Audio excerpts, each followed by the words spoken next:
isi daripada konsensi antara ATP dan BP Batam itu. Pengakhiran konsensi itu ternyata prosesnya itu ya tidak semulus yang diharapkan. Pelayanan air kepada masyarakat itu tetap harus berjalan.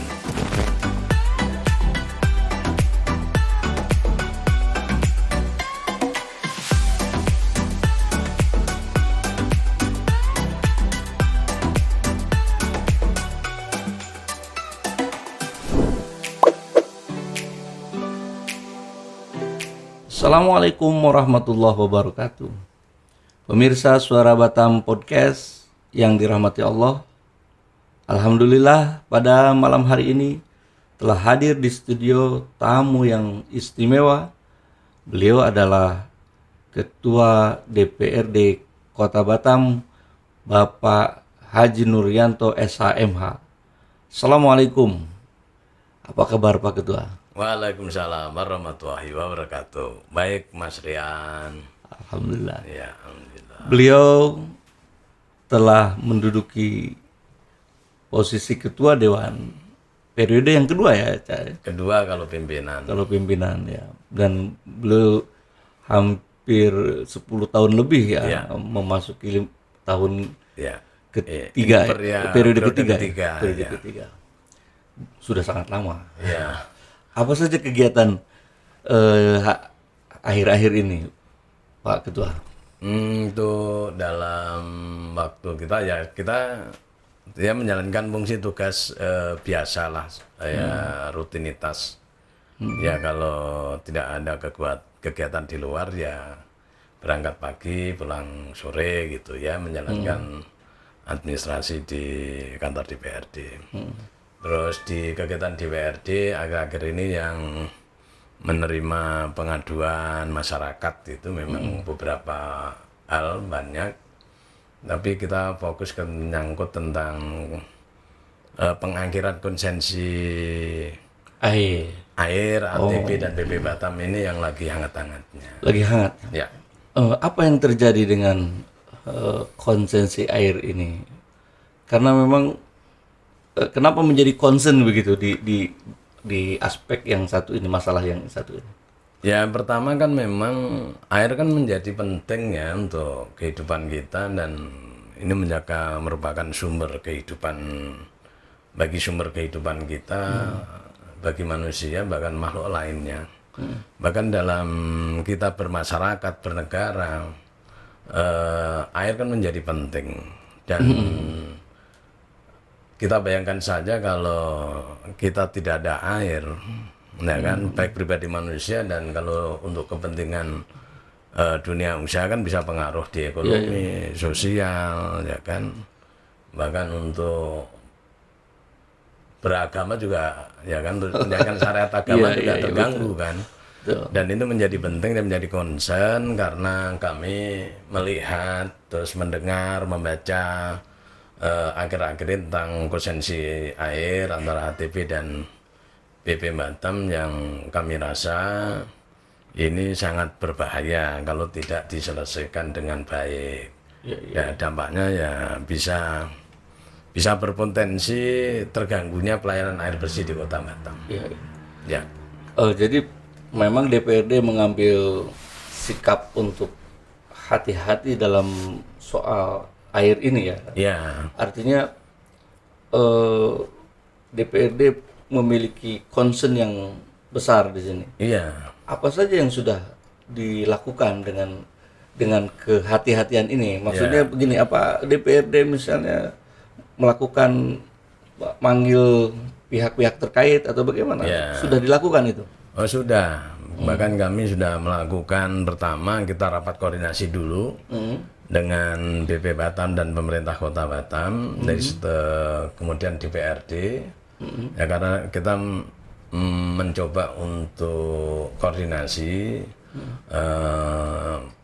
supaya ada mendapatkan informasi dari pemerintah Kota Batam dan BP Batam dan DPRD, karena kita yang mewakili pemerintah kan. Iya. Tapi waktu pertemuan itu yang justru yang tidak hadir itu malah pemerintah Kota Batam. Oh, di pertemuan itu malah BP Batam tak hadir sama pemerintah kota karena ex officio itu ya. Ya, BP Batam hadir, BP Batamnya hadir, pemerintah kotanya hadir, pemerintahnya tidak hadir, BP-nya yang hadir. Ya. Kan sama pemerintah kota, BP Batam. Ya, tetapi kan kami undang itu kan BP-nya sama pemerintah kotanya.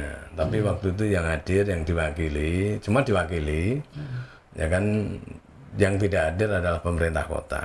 Maka dalam pertemuan itu hanya kita gunakan sharing dengan pihak BP Batam, gitu ya, diwakili oleh General Managernya Saudara Ibrahim Koto gitu. Ya. Terkait dengan konsesi ini kan, kalau kita lihat makna konsesi itu kan pemberian hak izin oleh pemerintah kepada perusahaan, atau istilahnya sistem kemitraan pemerintah dengan swasta ya, KPS. Ya. Apakah DPRD tahu isi dari konsesi itu? Ya itulah yang jadi masalah. Itu yang jadi kenapa masalahnya kenapa? Itu yang jadi persoalan kita di DPRD Kota Batam, khususnya saya lah. Selama saya bertugas di DPRD Kota Batam yang sudah mau berjalan 11,5 tahun ini ya. Kami malah sampai sejauh ini kami belum pernah melihat, belum pernah mengetahui isi daripada konsensi antara ATB dan BP Batam itu. Wah, luar biasa. Iya. Gimana itu ceritanya bisa seperti itu?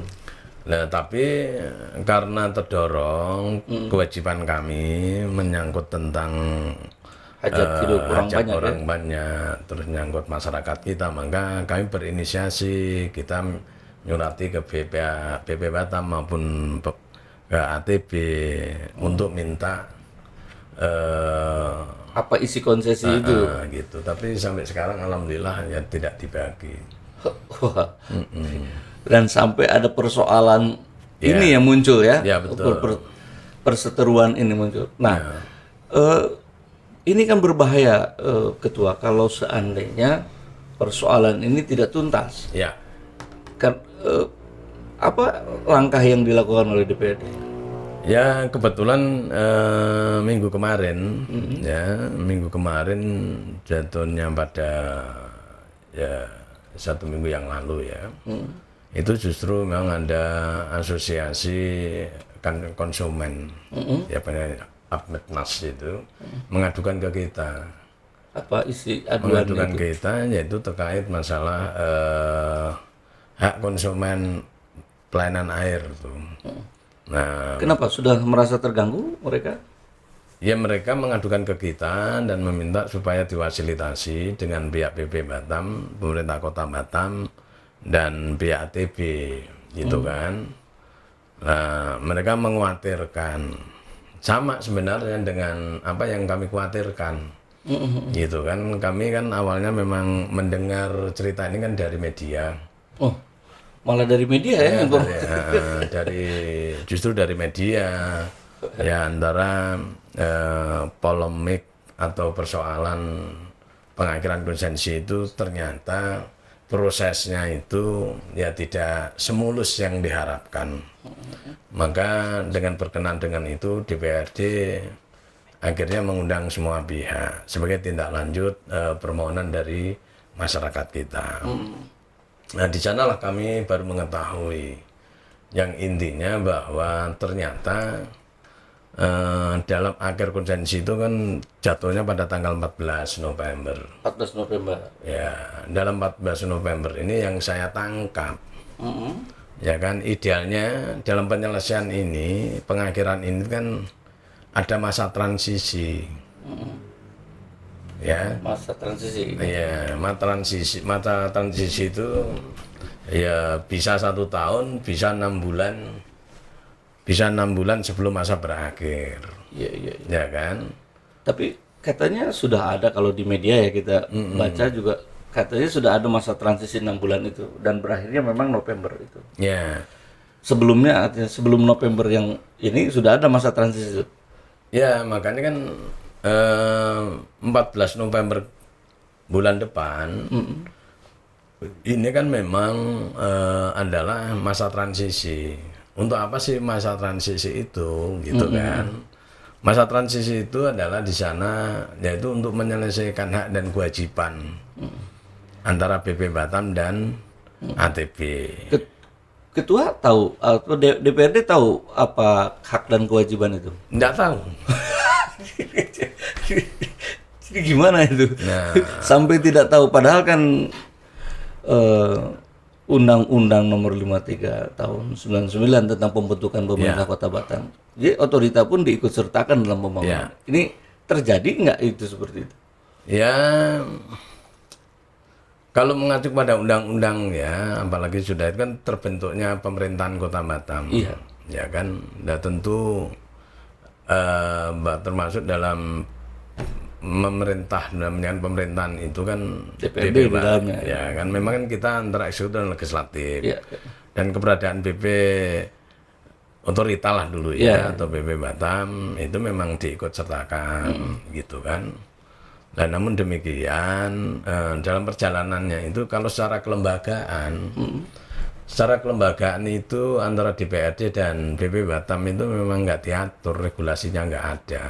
Tapi kan lebih mudah sekarang dengan ex officio-nya itu.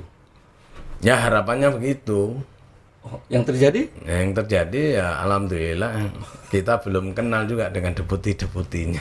Masya Allah. Jadi gimana ini? Belum dikenalkan. Belum ada Atau mungkin belum sempat. belum sempat dikenalkan. Nggak, tapi kan ini jadi problem ini. Artinya dulu harapan ex officio itu kan lebih memudahkan komunikasi, pembangunan dan hal-hal yang sifatnya dualisme itu hilang kan begitu. Apa yang dirasakan sekarang setelah itu? Setelah ex officio itu benar-benar ada? Ya kalau dulu tuh kan kita pasti dualisme itu menjadi kambing hitam. Sebagai masalah lah dianggapnya. Dianggap sebagai unsur masalah jadinya. Jadi kesejahteraan katanya terganggu kan. Gitu kan. Nah dengan berharap ada ex officio ini supaya 3 lembaga lah.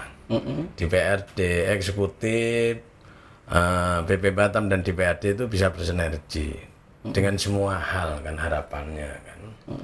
Tapi dalam prakteknya setelah ex officio ini malah koordinasinya malah kurang pas lah.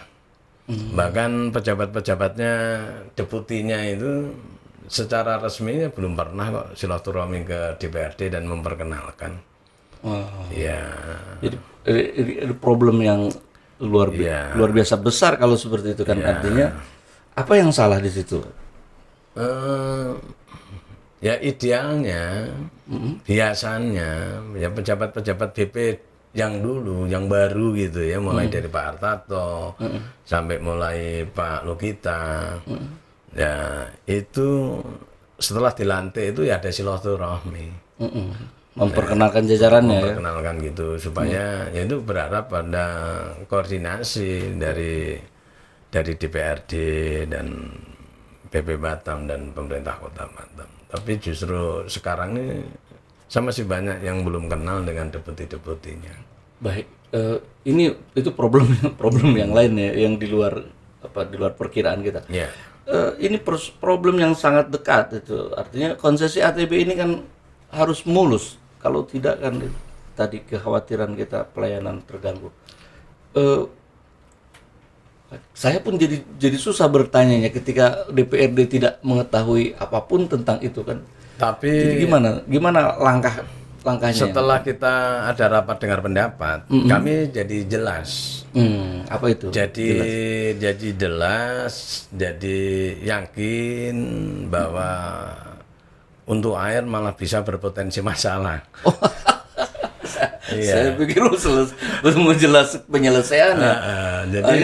Karena apa? Kemarin waktu kami ADP, baik BP Batam sama ATB itu sama-sama dengan argumennya dan sama-sama keras gitu. Yang dari BP Batam ya itu dengan pendekatannya dengan pendekatan kekuasaan. Gitu kan. Nah kalau ATB pendekatannya ya bicara tentang hak dan kewajiban. Ya memang harus diselesaikan dan masa transisi itu tidak tidak dilaksanakan dengan baik. Selama 6 bulan menjelang masa konsensi berakhir itu dari kedua belah pihak itu tidak diselesaikan dengan baik. Dan yang paling kami takutkan ancaman dari ATB. Apa itu ancamannya?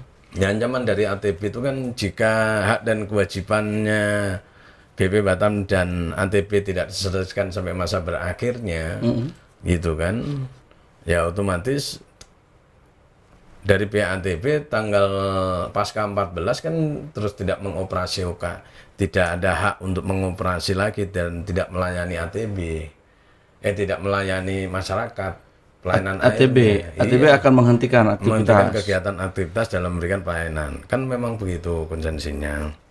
Nah, sementara di sisi yang lain, BP Batam kan juga sudah menunjuk perusahaan atau operator lain. Udah menunjuk operator lain. DPRD tahu itu? Ya, alhamdulillah nggak tahu juga. Luar biasa. Baik, ini agak rumit juga menemukan ujung penyelesaiannya. Tapi barangkali terakhir dari pembincang-bincang kita pada malam hari ini, apa yang ingin Ketua sampaikan terkait dengan persoalan ini? Ya, kalau kami memang tidak bermaksud mau ikut ya masuk wilayah persoalannya antara ATB dan BP Batam. Saya tidak bermaksud itu. Yang kami harapkan selesaikanlah dengan cara yang baik, gitu kan. Dan yang menjadi poin dan menjadi concern DPRD, terlepas bagaimana mereka menyelesaikan persoalannya hasil konsensi itu, pengairan konsensi itu, saya minta dari kedua-duanya baik ATB dan BP Batam untuk memberikan jaminan dan kepastian pelayanan air kepada masyarakat itu tetap harus berjalan. Ya, artinya DPRD hanya meminta air jangan sampai stop, ya? Iya, nggak boleh stop. Ini khususnya kalau untuk ATB, saya memang kami memang meminta sampai berakhirnya masa konsensi itu menjadi tanggung jawabnya ATB, ya kan? Nah, dan saya minta jaminan dan kepastian kepada pihak ATB agar tetap konsisten dan komitmen memberikan pelayanan air bersih kepada masyarakat Kota Batam. Nah, kemudian pasca konsensi kan jadi tanggung jawabnya BP Batam. Nah, kami minta pertanggungjawabannya dan kepastiannya harus mampu menjamin pelayanan air bersih di Kota Batam tidak terganggu. Ya, intinya itu. Wah. Baik. Jadi memang Mas agak lucu gitu kan. Kita ini memang dalam hal persoalannya yang cukup vital gitu kami memang tidak pernah terlibat dan tidak pernah, ya memang tidak dilibatkan dan kami juga nggak mengetahui. Tetapi apapun kebijakan yang dari BP Batam itu kan berdampak langsung kepada masyarakat. Tahu kalau udah berdasar itu kan mesti keterlibatan DPRD secara tidak langsung pasti terlibat. Ya. Nah, gitu itu yang harus perlu digarisbawahi, gitu kan. Harusnya dilibatkan dalam segala persoalan ya, yang ada di itu ya Kota Batam. Diberitahu lah, gitu ya. Sehingga kami bisa membantu menetralisir, bisa membantu menjawab, bisa membantu memfasilitasi problem-problem dengan masyarakat kita. Nah, maka di sisi yang lain kadang kan BP ini kan merasa tidak menjadi mitranya DPRD Kota Batam. Tetapi ya perlu diingat bahwa keberadaan BP Batam itu ada di tengah masyarakat Kota Batam dan seluruh kebijakannya itu kan berdampak pada masyarakat Kota Batam. Maka sebenarnya yang kami harapkan ya kiranya sama-sama menghormati lah, menghargai khususnya dalam hal koordinasi itu, apalagi rujukannya sesama masyarakat Batam kan. tujuannya untuk kepentingan kesejahteraan masyarakat Batam kan gitu. Baik. Terima kasih Pak Ketua. Ya. Pemirsa Suara Batam Podcast yang dirahmati Allah. Demikian tadi bincang-bincang singkat kita dengan Ketua DPRD Kota Batam, Bapak Haji Nuryanto SHMH. Terima kasih atas kehadiran Pak Ketua di podcast kami. Demikian tadi. Wallahu muwaffiq ila aqwamit thoriq. Assalamualaikum warahmatullahi wabarakatuh. Waalaikumsalam warahmatullahi wabarakatuh.